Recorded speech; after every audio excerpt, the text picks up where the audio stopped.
Welcome to this festive edition of the YouTube channel SMMT and IAOB. And for this video, we're going to be looking back at some of the highlights in the IATF scheme for 2021. So Niall, would you like to give me maybe one of your highlights in 2021 if we look at the IATF scheme? Where to start, Paul?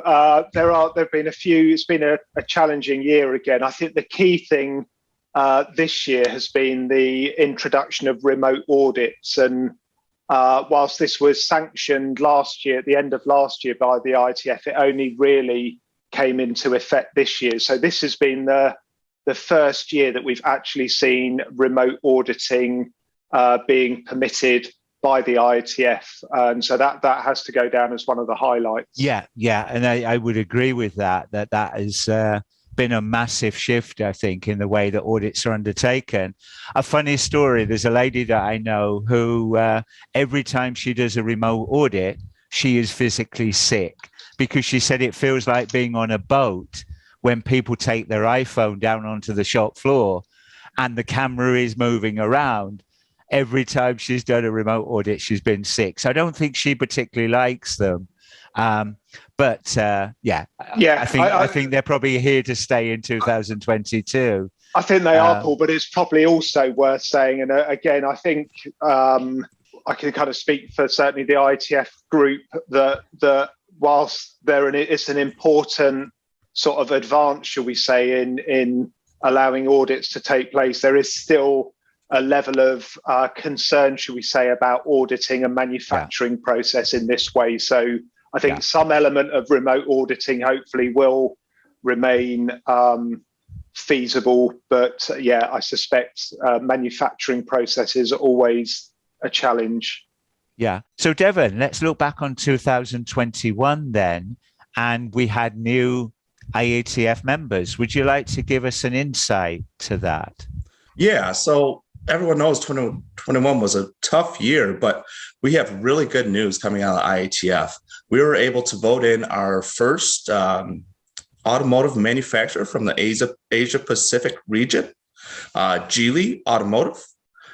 They come to us. They are one of the leaders out of the automotive industry within China, and we are very excited to welcome them aboard. And in 2022, there may be some more good news. Great. Watch this space then. No, look forward to hearing the news. That was great news about having an Asian representative in the IATF family. And Niall, obviously it was a historic year that after 20 years of the IATF scheme, we saw the launch of a common audit report format. So can you give us a little bit of an insight as to how CARA has gone in 2021? Yeah, no, that's again a great question, and again a major event really for this year, the rollout of a common audit reporting application across all 40 certification bodies. And Paul, you'll get feedback on this. Devin will get feedback. From my side, I think it's been a real positive step forward. I know there's always going to be some gripes, shall we say, about the amount of content in the report and some of the complexities and the time that's allocated. But for someone who looks at reports regularly, having a common template makes life so much easier. And actually, I think, and again, it's a bit anecdotal, but the feedback I get from third-party auditors is really quite positive, more positive than maybe I was anticipating. And Devin, I don't know if you feel the same. Yeah, absolutely. As you said, anytime we roll out a new process or a new electronic document format, there's going to be some growing pains. But once you get used to those, there have been positive feedbacks from all our stakeholders, whether it be auditors or the client facilities themselves, anyone who really has to interact with this report. So I think that can be put down as a success.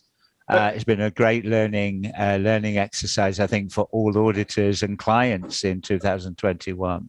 And Paul, just to again give some of the viewers some confidence, the IATF subgroup that is working on CARA are still meeting every couple of weeks. There's a whole list of let's say, sort of comfort features, enhancements that are being reviewed and worked through. And we really value the feedback that we get from third-party auditors. We've got a mechanism for them to raise tickets. We review those as a group and we agree on changes. And hopefully for those auditors that are using CARA, they will have seen some of those changes come into effect. Yeah. And I think the final subject I would like to cover is obviously in 2021, because of the global pandemic, IATF have allowed now to move to online training for new third-party auditors. Devin or Niall, would you like to give me an insight as to how you think that's gone? From my side, I think it has been really positive, and both SMMT and IAOB have been heavily involved in sort of developing this, along with the subgroup members from IATF, and obviously along with the support of IATF, to move to a live virtual training course. The delegate feedback, and we've piloted a few courses now, has been really, really good. So some really positive feedback. And I think, Paul, you would agree that at the beginning of this, the prospect of delivering such an important and sort of course that requires a high level of participant engagement, doing that remotely, I think we were all a bit concerned about. But I've been blown away by seeing it delivered and seeing the feedback that we're getting, and seeing how those candidates then move through their initial evaluation, which again is a change on how we're doing this from what we've done previously. And so for me, it's all positive. Good. No, thank you for that insight then, for some of the highlights in 2021, albeit I think it was a very difficult year for everybody. So finally then, a big thank you to SMMT and IAOB for supporting this YouTube channel again throughout all of 2021. And thanks to all of you that have already subscribed. And hopefully in 2022, we'll see a lot more people subscribing. So I'd like to wish you all a very happy holiday season and a very happy and successful 2022.